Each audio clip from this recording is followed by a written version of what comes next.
We're reading The Imitation of Christ because that was a book that Vivekananda carried with him with the Bhagavad Gita. Those two books he carried with him whenever he went on his wanders around India as a wandering monk. So he had a very high regard for it. And it is a very insightful book.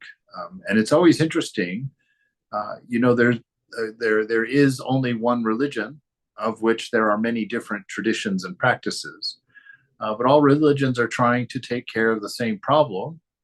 And that problem is egoism, trying to reduce our ego so that we can see God. The ego forms in the mind, and through that lens, we're unable to see the moment as the I am. We see this moment as a presentation of objects and multiplicities, and we move right into it and create our castle on the sand, which living in the world of the moving. And this is confronting that head on. We've been talking a lot about some prayer and how to acquire peace and the desire to improve and all of this. And chapter 12 is on the advantage of not having everything your own way. We didn't do this one last week, did we? I read it and it didn't seem familiar to me, but it's on the same page, so I'm not sure which chapter heading we stopped at. So chapter 12, on the advantage of not having everything your own way. It is good that everything is not always to our liking. For adversity, what's that? We're actually on chapter 13. We are? Yeah. Okay, thank you for telling me. I was worried about that because you see in the book, they're both on the same page, and I just had the bookmark in the middle, and I was like, which one did we do? Yeah. All right. Well, the advantage of not having everything your own way was great, was just being presented as an advantage to us, because the divine created this world to be slightly uncomfortable for us, to never quite be enough, so that we're always looking. So all of this mixture of joy and sadness, this mixture of having and not having, hunger and satiation, it all goes back and forth. And we know that because Ramakrishna says that one of the primary ways of breaking attachment to all of these things in the world, this identity, is to realize and to accept the fact that they are all transient. They all come and go, and you are an immortal being. And anything transient will never be able to please you, will never be able to fulfill you. And so by watching that nature of this world, we're able to get our clutches to let go, so that we don't identify ourselves by the material, but we come to know ourselves as spiritual by searching out the inner world. So chapter 13 on resisting temptation. Right. We will never be free of trials and temptations as long as our earthly life lasts. All right. Trials and temptations. It's going, because everything in the world changes constantly. Sometimes things are going to match up to make us happy, and sometimes they're going to match up to make us miserable.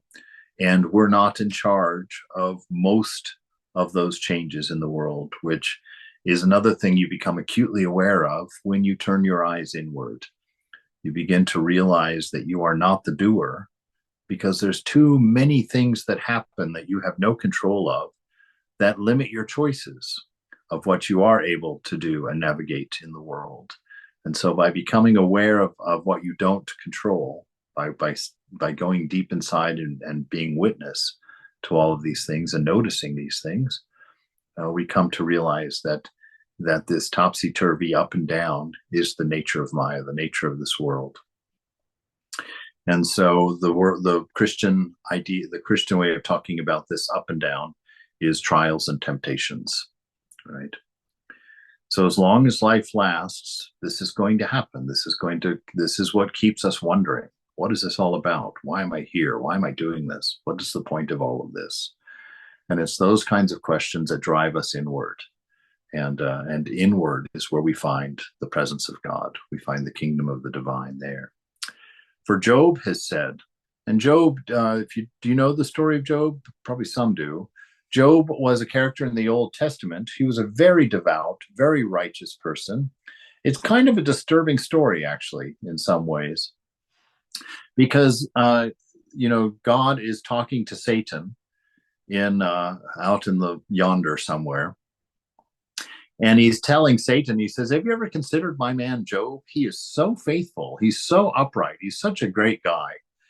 And Satan says to God, "Oh, look, of course he loves you. Look, you've given him such a beautiful house and such a big piece of property and a wonderful wife and wonderful kids, and he's prosperous. He's well taken care of. Everything is going great for him."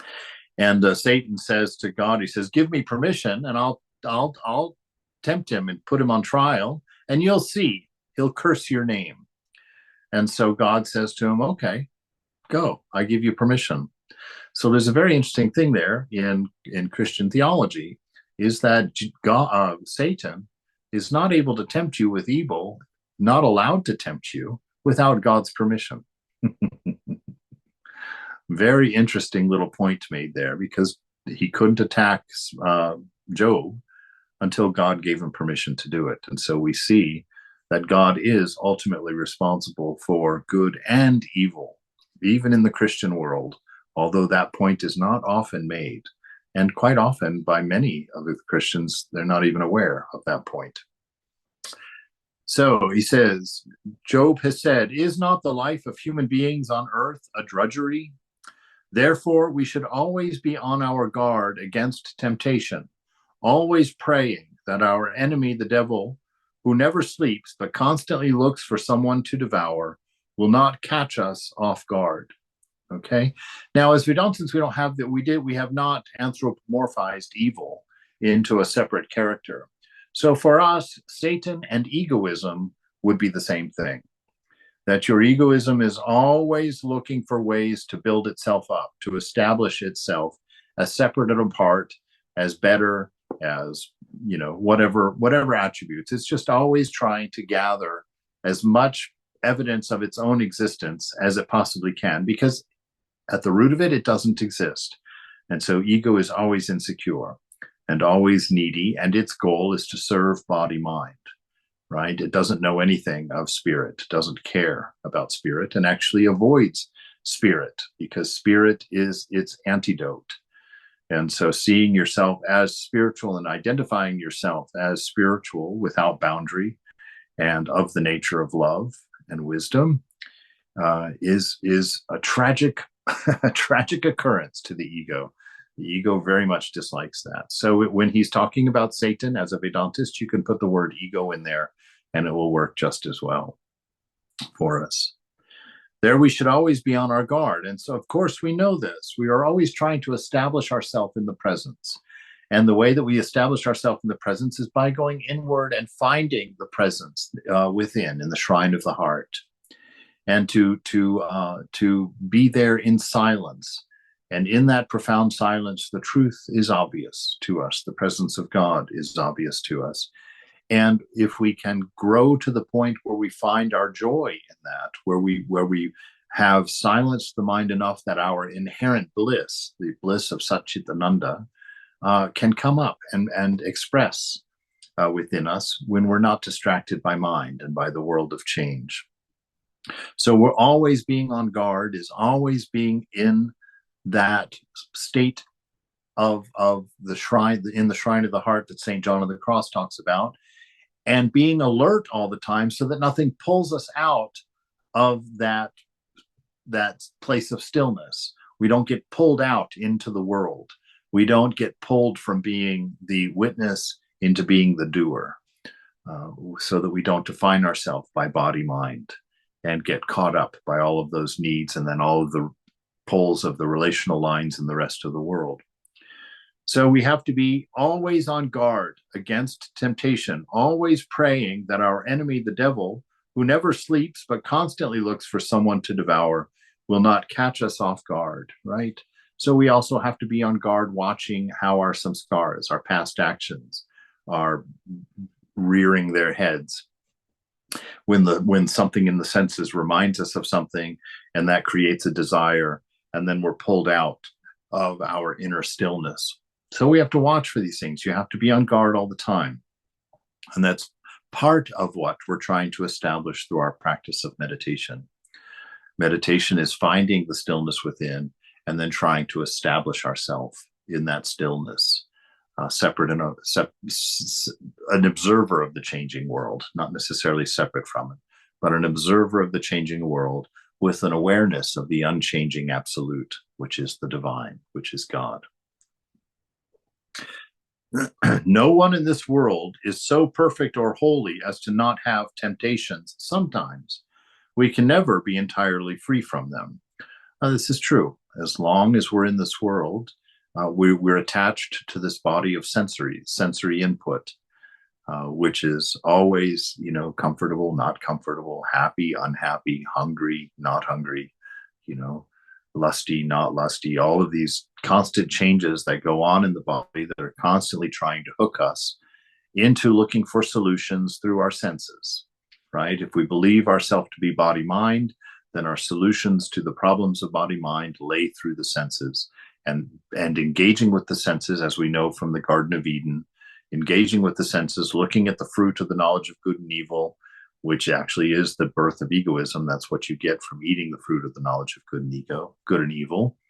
You get that egoism. And so if you identify with body-mind, which is what the fruit did, it brought, she said 3 things about it before she ate it. She said, number 1, it was beautiful. And that's step number 1. When you're living in the world, something attracts you. That's the first time that you need, that's when if you are being aware inside, at that moment to become alert. Something has appeared as beautiful to you. So that alert goes on, because you can appreciate beauty. There's no problem with seeing something as beautiful. But if you don't catch it at that moment, the second thing she said was that it looked like it would be good for food, which means that she wanted to take it and put it in herself, right? And so that's the second step of being assaulted by Satan or by egoism or by identity with body-mind, is that it looks like it'll be good for food. If you don't catch it at that point, you're certainly going to have a lot of trouble, because the third point is she assumed that it would make her like God, that it would fulfill her, that it would give her what she was looking for. And so that triad of happenings is what we are on guard for. That is why we have to practice being witness, so that we don't get sucked in at any one of those 3 developments, right? So number 1 is we know our establishment as an image of God. Oops, there he is again. The image of God. So we stay established that we are spirit. We are Sat Chit Ananda. We are not body-mind. By knowing that, we'll be guided by wisdom in the right direction. The second thing is to establish ourselves in silence, in the awareness of the presence, which will provide to us everything that we need. It will give us that sense of fulfillment. It will give us that sense of love. It will present to us that inherent wisdom of the self, and take all of that. So we want to stay established in that. And then when we watch the senses and we watch the mind, and whenever something is presented to the senses that the senses like, right, they present that to the mind. And if you cut it off there, then you can just enjoy the beauty and go on. But if you don't cut it off there, that sense object will enter the mind and will stir up a memory of other times that sense object has been a part or around in your life. And it will bring up the memories of pleasure or enjoyment that may have been surrounding that memory.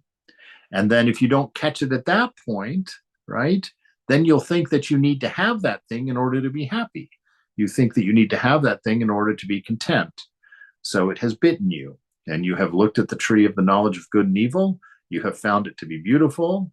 You have thought it would be good to eat, and you thought that it would make you happy and make you like God, bring you your contentment, bring you your fulfillment. So this is how it works. And this is what we have to be careful of. So that is what is all hidden in the name devil. The devil tempts us. And if we break that temptation down in the Vedanta, it's the 3 steps that we just looked at, that we just paid attention to. So you must always be on guard because you're in a body 24/7 until you're not. And that body can take you toward the divine, or it can take you away from the divine based on how you use it, and based on how deeply you identify with it as being yourself. Sometimes these temptations can be very severe and troublesome, but if we resist them, they will be very useful to us. For by experiencing them, we are humbled, cleansed, and instructed. All the saints endured tribulations and temptations and profited by them, while those who did not resist and overcome them fell away and were lost. Right? So this is the whole point. This world, our experience of life, we know that life, the goal of life, the purpose of life, is self-realization, to find that image of God planted within you, to understand that you are of the nature of love and wisdom and being, and that anything that doesn't come from love, wisdom, or being is not you, right? And so you don't have to be pulled away by it. So this constant discernment, this constant watchfulness of the inner condition, what is mind up to, what is body up to, what am I up to, who am I to be up to anything? We have to watch that. And this strengthens us, because when you actually find yourself able to overcome one of the things you've been deeply attached to, or to let go, to detach from something that you've been attached to for a long time, you'll notice a quick flooding of joy, a quick flooding of bliss, because I'm of the opinion that God, as the universe, gives you that to say yes, that's right, keep going, do more of that, that's excellent, I'm here, I got so much to give you, hang on, keep going, oh my God, this is going to be amazing. So God is right there when you overcome a temptation, or when you learn the nature of a temptation, right? Because it's funny, growing up in the Christian world, I always sort of had this idea that the things I really wanted were really out there, but that I wasn't allowed to have them because they were sinful, right? And that's how the world was presented to me. It was presented to me as something that's desirable, something that, yeah, you want, there are lots of wonderful things, go get them. No, you can't get those ones because those are sinful. And that was very unhelpful, because I actually believed there to be something out there that would be enjoyable, that I could have. And it wasn't until I began studying much deeper than that, and came to realize there's nothing out there that's necessary for your enjoyment, for your fulfillment, and for your living the best life. And the reason for that is because they cannot feed you. You are of spirit. The material can't touch spirit. The material can give nothing to spirit, because it's the spirit that has created material, and not vice versa. And so why do we know this? Because things are transient, right? And if they fulfilled you the first time, you wouldn't be needing to go searching for them the second time. And, if cake was good for you, you wouldn't get fat, right? And so this is the nature of the world. If you start watching carefully in the world, you come to realize there is only poison in the material for the spirit, right? If the material is placed above spirit, if you are subservient to the material, the world is suffering, because you suffer from that. And so he's warning us about this. Resist and overcome, and you will with each success, you're a little bit stronger, because you realize the truth a little bit deeper. I remember something along these lines. The day I moved into the monastery was quite a thing. The getting ready to move into the monastery, having to get rid of my house, and get rid of the car, and get rid of my job, and get rid of my cell phone, and get rid of my savings, and get rid of my credit cards, and get rid of my friends, get rid of all these things.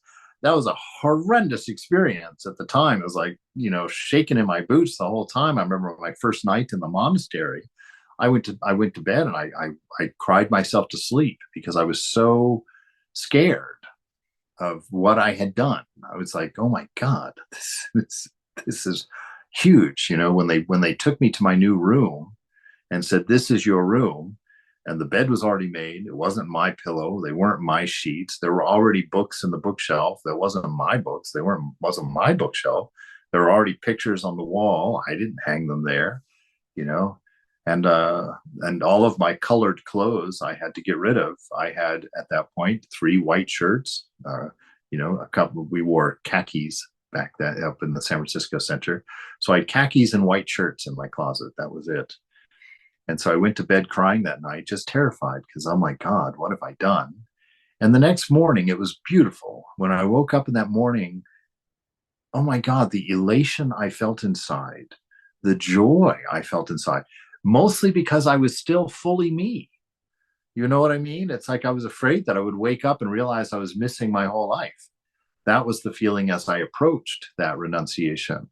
But when I did it, when I just gritted my teeth and ran through it, as it were, when I woke up the next day with nothing, all I felt was lightness and freedom. I was like, wow, I have never done something so momentous in my life.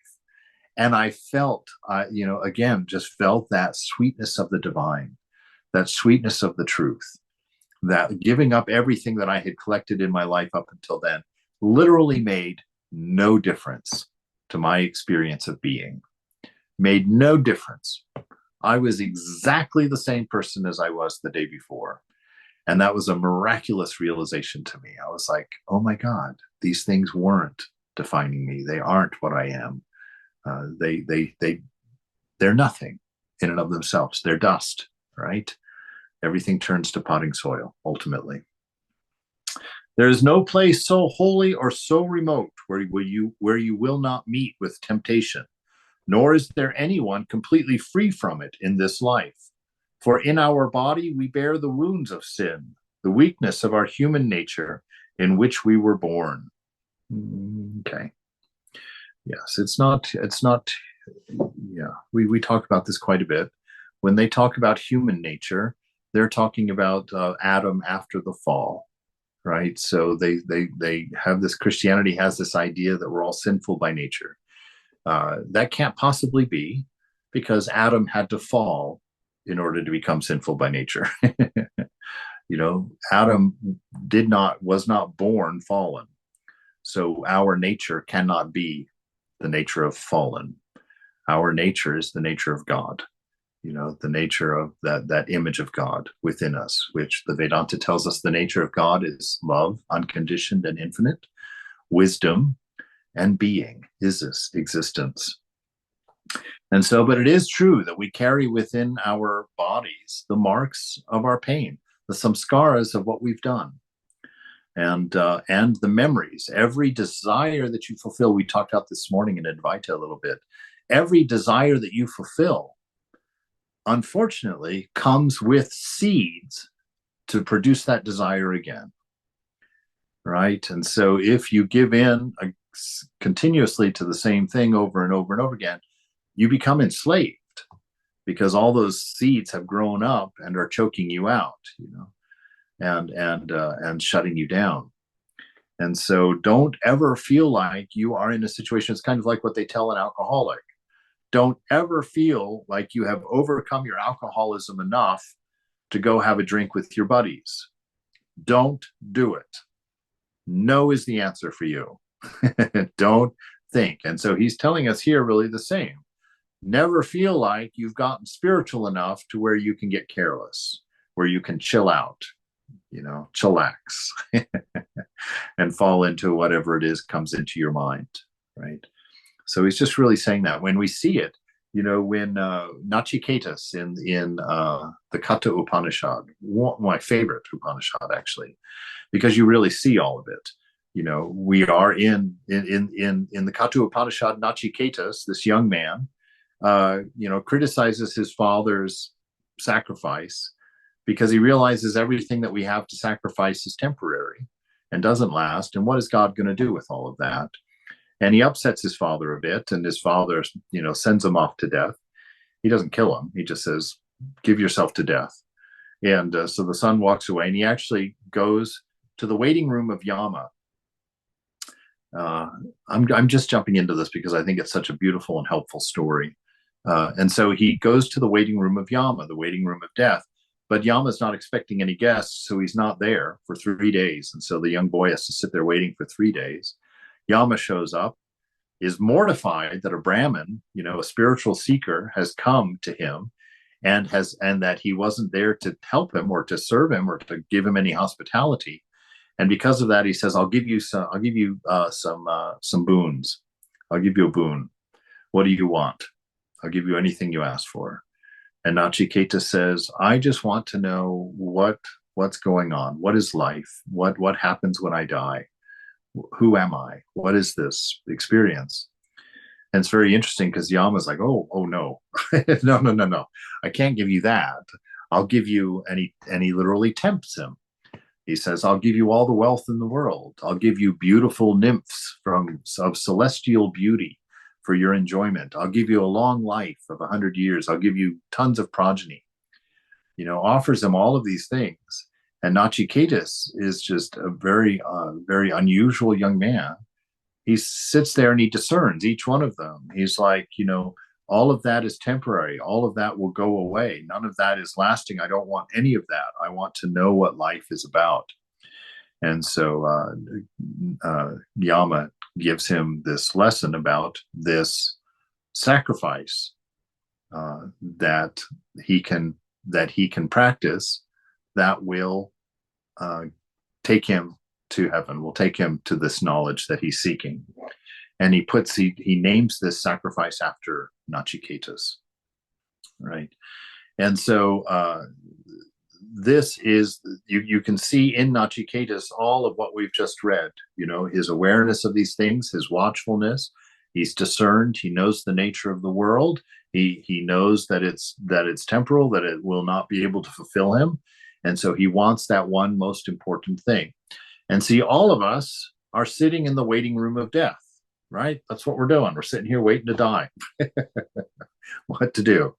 And so we're twiddling our thumbs.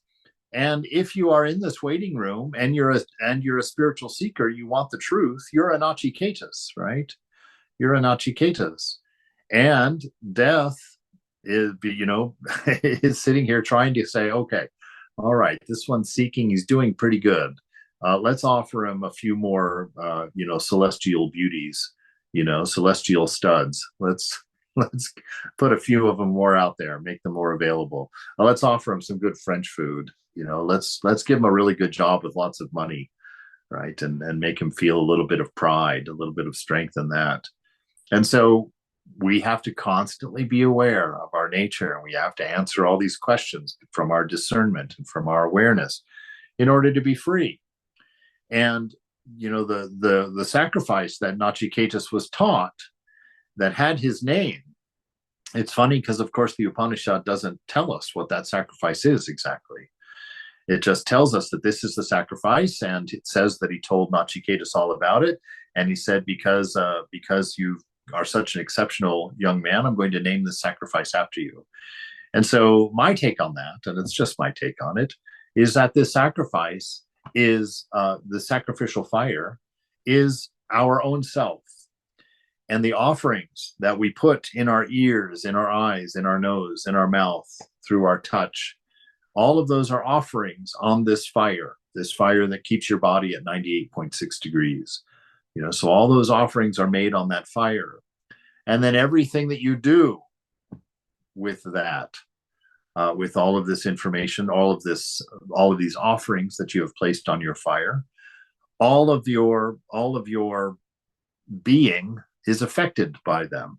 If you put pure things into your mind, you have a pure mind. You put healthy food into your body, you have a healthy body. You put pure things into your ears, you've got more pure thoughts in your mind. If you don't, then you bear in your body, in your being, the mark of all that you do, right? And that's the cycle we're trying to break.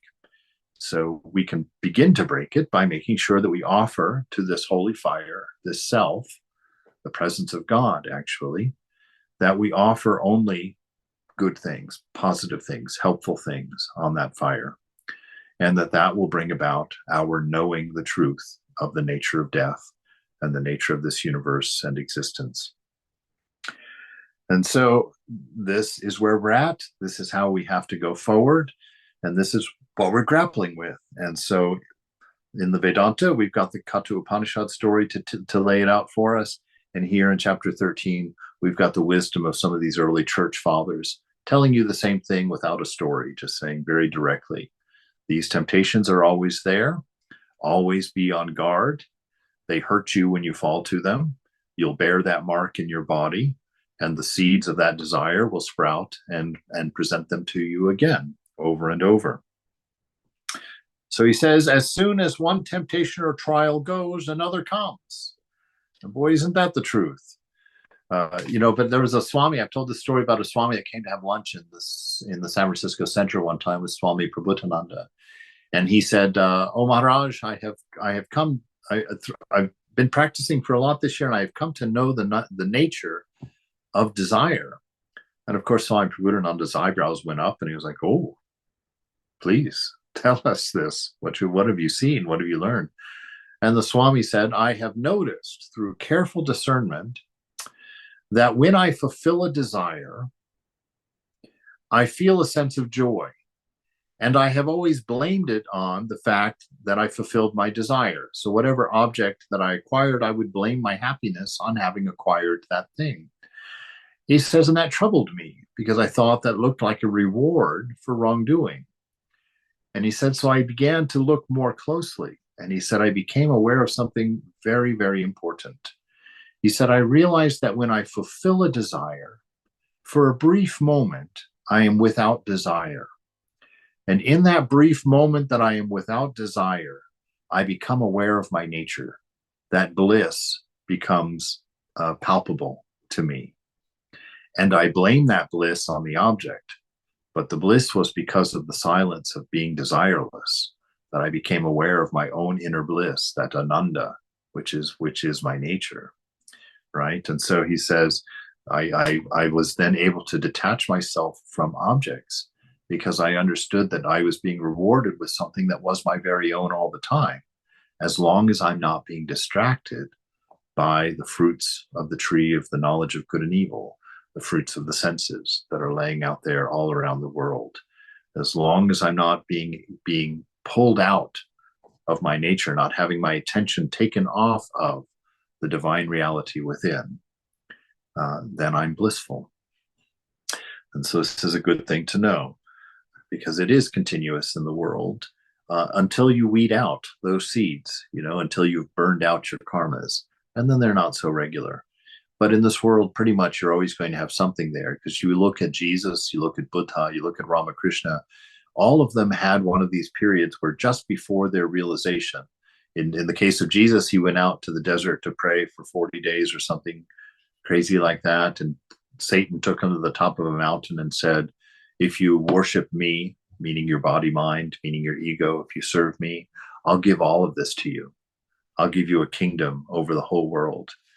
And Jesus was like, man shall not live by bread alone, by every word that comes out of the mouth of God. And he wins that one. And Jesus comes, or Satan comes back again and says, throw yourself off this cliff, and I'll catch you. Or the angels will catch you and bring you up, testing him for egoism. And Jesus denied it, says, no, I'm not going to do that, and goes on. But he's presented, just like Nachiketas was, with all of these alternatives. Buddha, in his meditation, Mara comes to him and offers him celestial beauties and power and name and fame.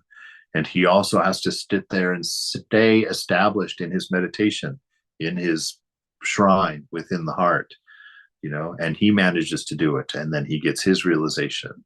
And then Ramakrishna was meditating in the temple gardens, and he saw Maya approach him, stepped out of himself, actually.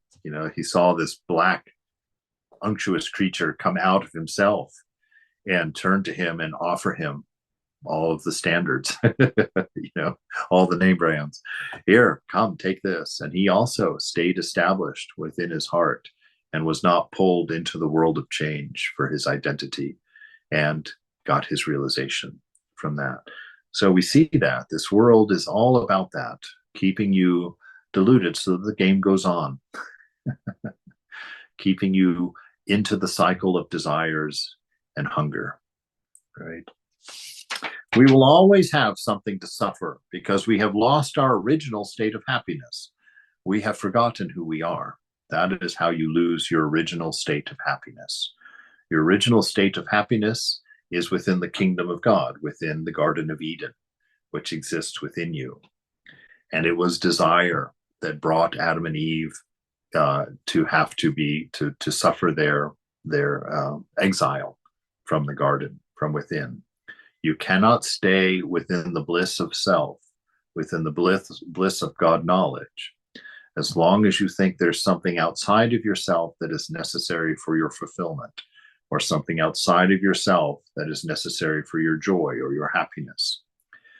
Okay? And so that desire, then Adam and Eve then were cursed. Remember? And what was the curse? You'll have to till the dust of the earth all the days of your life. That's exactly what everybody's doing. Going to work 8, 10, 12 hours a day for what? For their cars and their vacations and their families and their kids and their yards and their big houses in the suburbs and or their fancy little hip apartments in the city, who knows. But you see, your desires pull you out of the Garden of Eden. Your desires pull you out, and we see that because God then told them that to get back into the garden, they have to vanquish this cherubim with a flaming sword. And what is that flaming sword? It's the flaming sword of desire. You have to overcome desire in order to get back into the Garden of Eden. And why would you go back into the Garden of Eden? Why do you want that? Well, one, it's paradise, but there's another very good reason there. There's 2 trees that grow in the garden. You remember the tree of the knowledge of good and evil, which is the one they were told not to eat of. And the second tree was the tree of immortality. Your immortality, you cannot become aware of your immortality if you're living in the world of change, in the world that's of temporal nature, where everything is constantly. So you won't be able to find your inner peace. You won't be able to be established in your state of original happiness because you're believing that there's something outside of yourself that's necessary for your bliss, for your joy. And so vanquish your desire through careful observance, careful discernment. See the nature of things. Know whether it's a desire of body or a desire of mind, because you yourself have no desire and are not subject to desire. You have to identify with the body or the mind or both in order to produce a desire. And so by naming your desires, when you feel a desire for something, that's always a good thing. We talked about this morning also, because this is all key. This is all key. Once you get these things, nobody has to tell you anything because it will all bubble up from inside of you. All of this knowledge that we're reading in this book is in you. It's what you are. That's how these books are written. These people go inside and find these truths, All of them will blame God for it because they don't want to be egoistic. They don't want to give any food to the egoism. But it is that divine presence within that teaches. And it's awareness of that divine presence which allows you to hear it. That's how you hear God's voice. You become aware of awareness within. You silence the mind and its waves of me and mine. And you sit in the presence and bliss of God. But you have to stay established in knowing who you are and not being tricked into thinking you're a body mind. All right. Maharaj, I have a question. Yes, please. I don't know the Christian theology very well, but the thought just comes to mind that if Adam and Eve fell from the Garden of Eden or from God's place, it would have had to be by God's will. Everything was by God's will. Yes. Like Satan could also, tempt them by God's will. So if they fell, it had to be by God's will. Absolutely. Okay. He put the tree in the garden. Yeah. He said, I go guess eat that's the why Yeah. the question of Maya, they say don't look at the source of Maya, look at how you can get out of it. Yeah, that's the thing. We don't know the whys yet. Probably at realization. Well, realization, it's all unreal anyway. And in realization, it's all a dream. And so it doesn't need any more explanation than that. It's like when you wake up in the morning, from a nightmare, you don't have to go and make sure nobody's in the apartment, and you just wake up and you're like, oh my God, that was a dream, and you're just happy to be awake. You don't worry. You realize that in dreams, they're really, even though cause and effect seems to exist in the dream, it really doesn't. And if you build a house in a dream, you really aren't. And so there really isn't anything happening, and there's nothing going on in there, even though you're experiencing all of that. We're going to wake up, and questions about why, we're going to realize we're only important in the dream. That when you awake from the dream, those questions are irrelevant. Because you realize there was nothing. It was a fantasy. It was a dream. So we don't know why. But, Ramakrishna liked the idea of it being the play. God, it's not, there's not a whole bunch of us running around living life and enjoying it. There's God living, occupying many bodies, enjoying himself. Right. And so we have to put our sense of I back in that state so that we know that we are the divine, and we can get back to enjoying the self. Enjoying being, whatever it brings. Marvelous. What an amazing experience, right? Swami. Yes. This is Stephen. Hi. I wanted to ask, hope I didn't lose my train of thought there. All right. So I understand fully, well, I say fully, but I mean, I don't take any issue with the idea that anything in this life, ultimately, it's not going to fulfill us. Right. There's still going to be some sense of lack or incompleteness. What's that? That like that sense of lack, like, I mean, whether you have the good job, the wealth,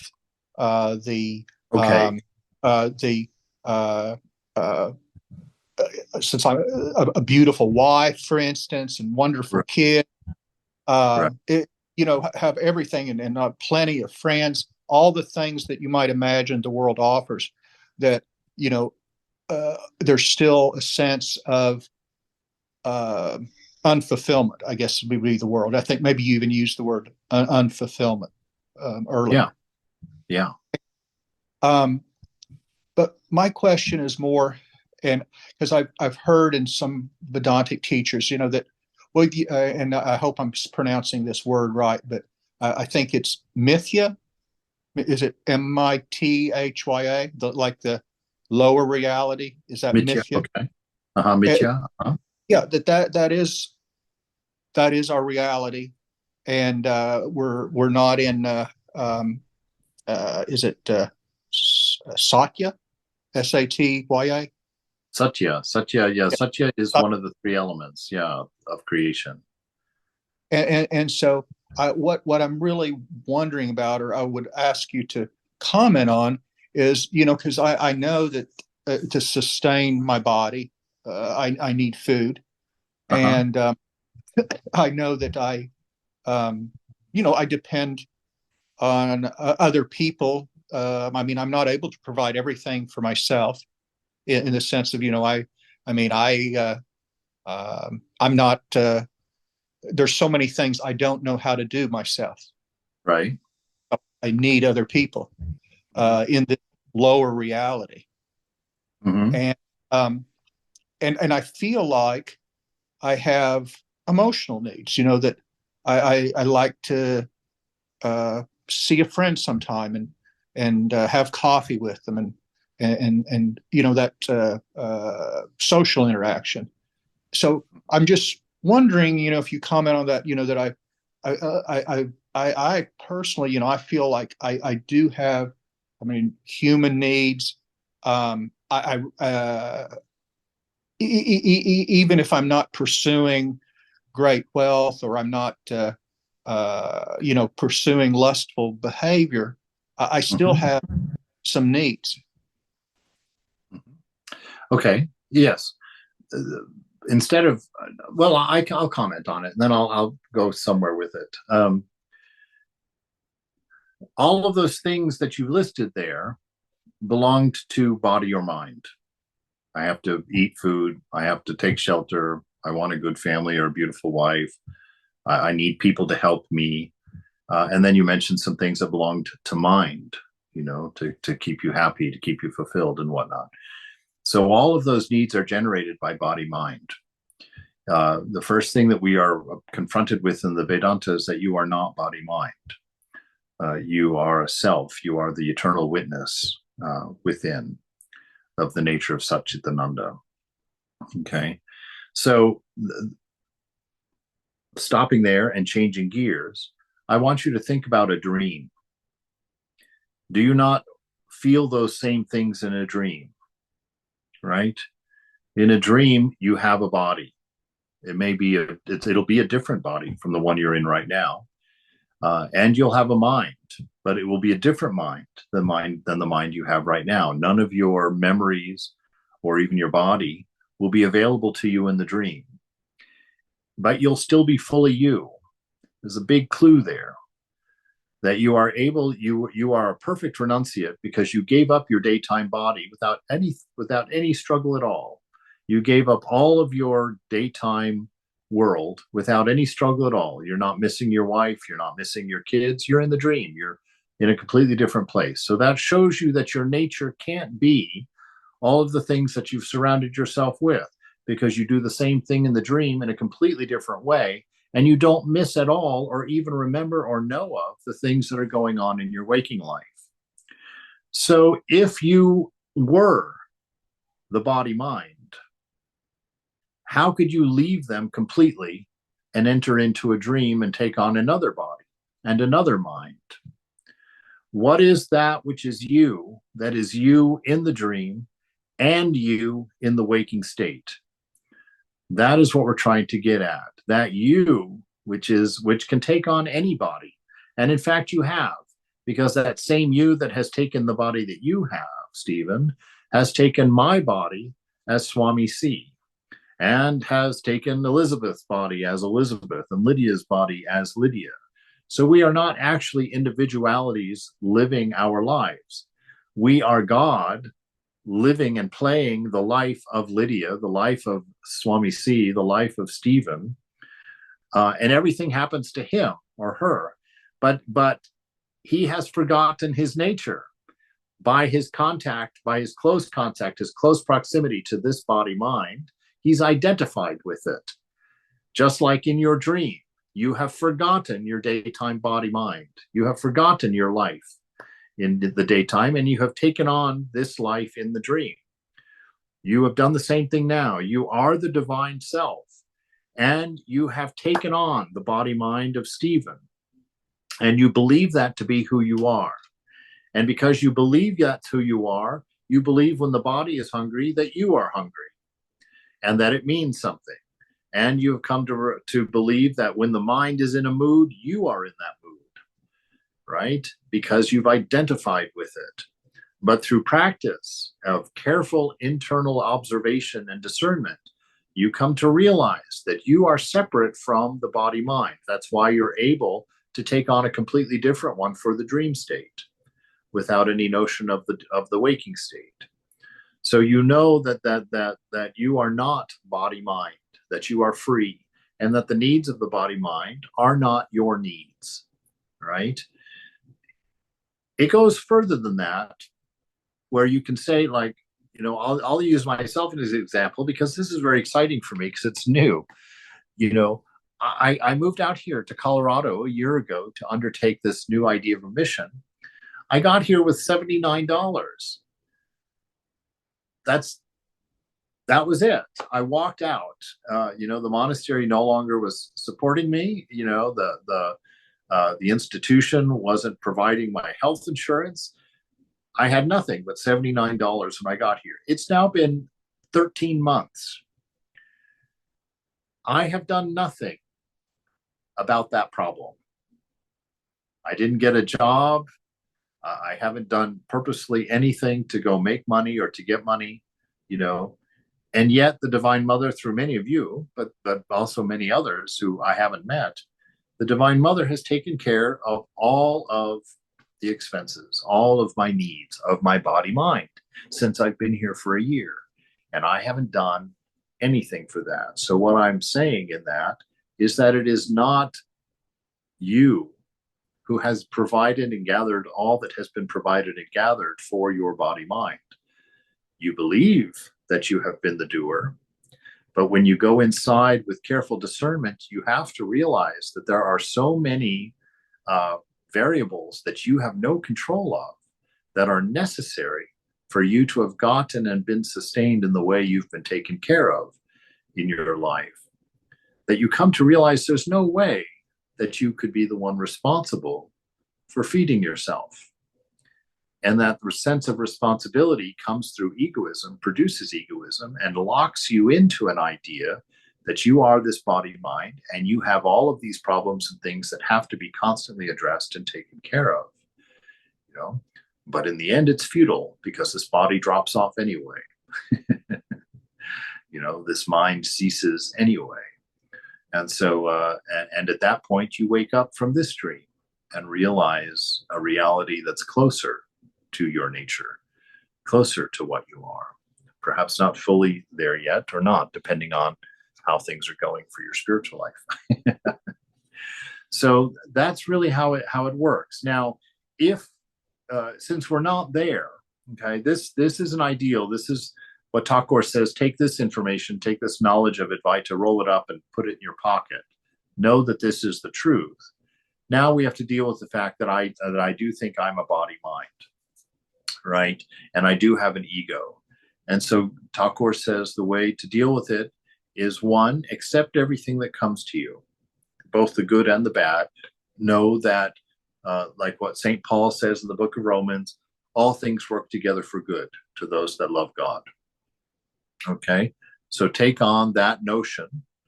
That's non-resistance if you were studying with the Buddhists, or St. Paul saying all things are working together for your good. All things are conspiring for your realization, for your meeting the presence of your own nature. And so see yourself in this world as a servant of God, as a lover of God, and live your life from that place. And that will slowly move you into an awareness of something more within you, something greater within you. And then through your inner searching, your inner witnessing and discernment, you become aware of a nature that is separate and apart from the body mind. You become aware of that you, that was you when you were 3, that was you when you were 7, that was you when you were 20, and you when you're 70, even though every cell in the body has been replaced by then, that this body you thought was you, even in the name of physics, is impossible, because the body has changed completely. It's no longer, 90 centimeters high. Now it's a full-grown man. So you become aware, how can I be the body if the body is under constant change? And if there is nothing the same in the body that I'm inhabiting now and the body that I inhabited 40 years ago? How can you be the body mind? How can you be the body? And then the mind is very much like that. The mind changes even more than the body.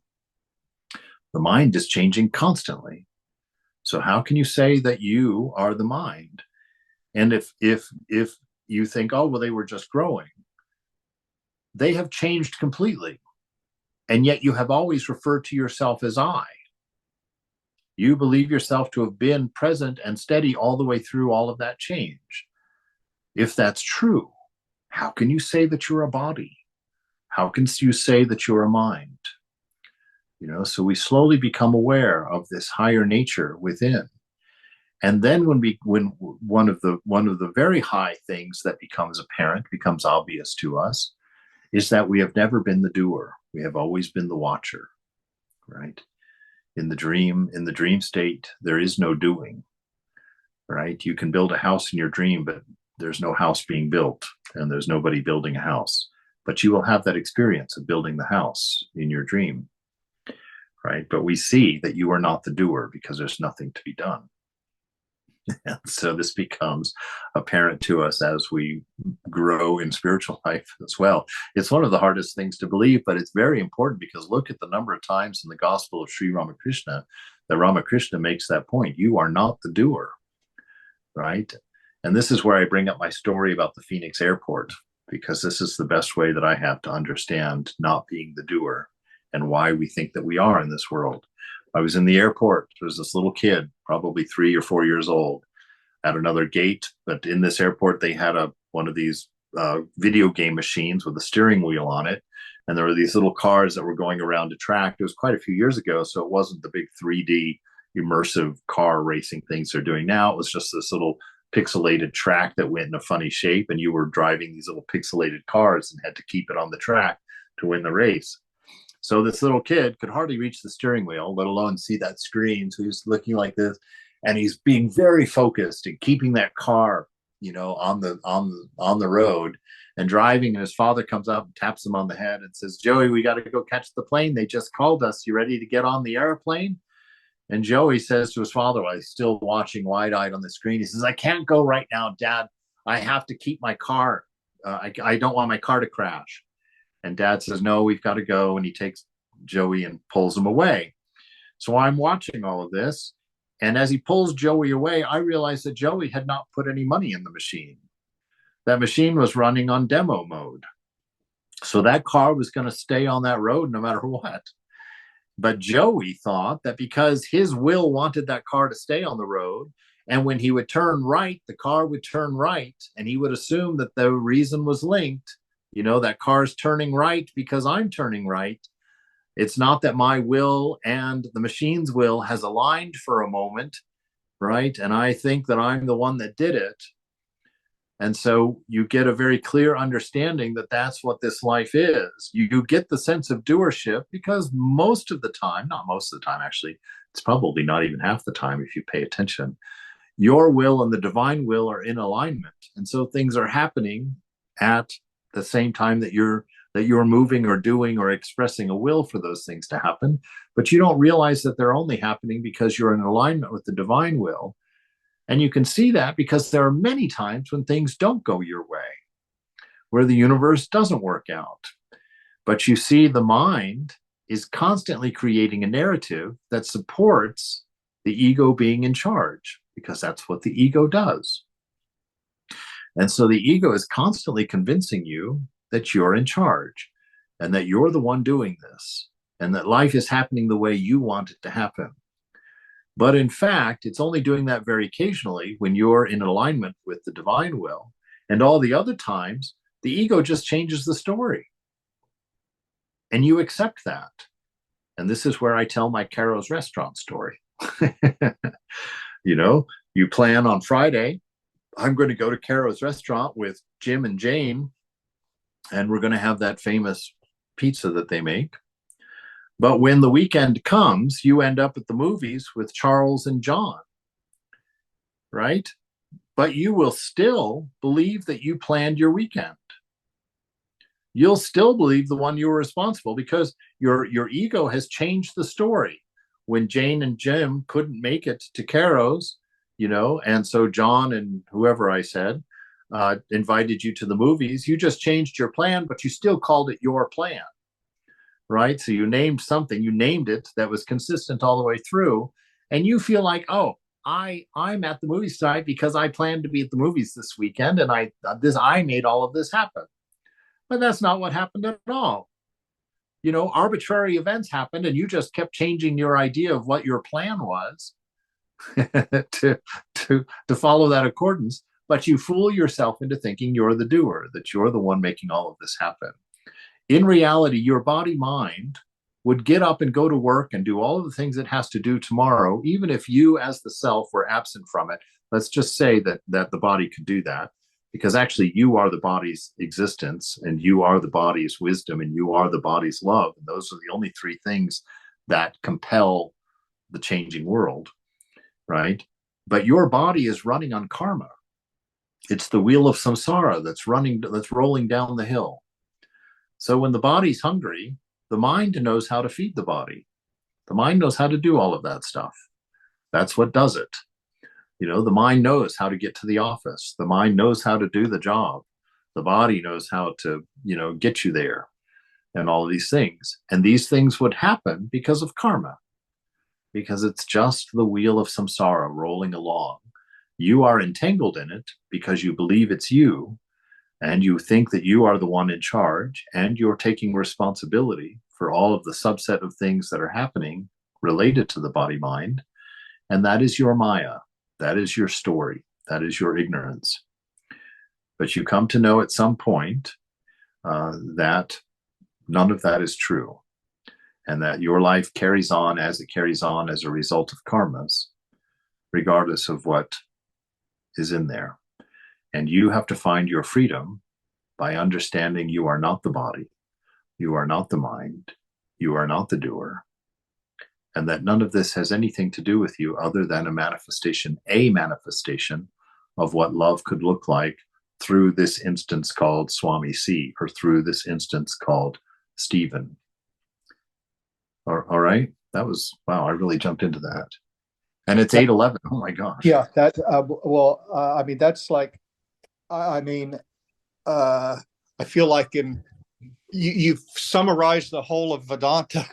I did. mean, so I mean, I've been studying Vedanta for I guess about 6 years now, and I haven't ever heard it expressed in such a clear and concise way. Hmm. Yeah. Mother's amazing. That was perfect. Very good. Yeah. So that's the reality. Let me turn off the recorder so that I'll be able to fit this on YouTube.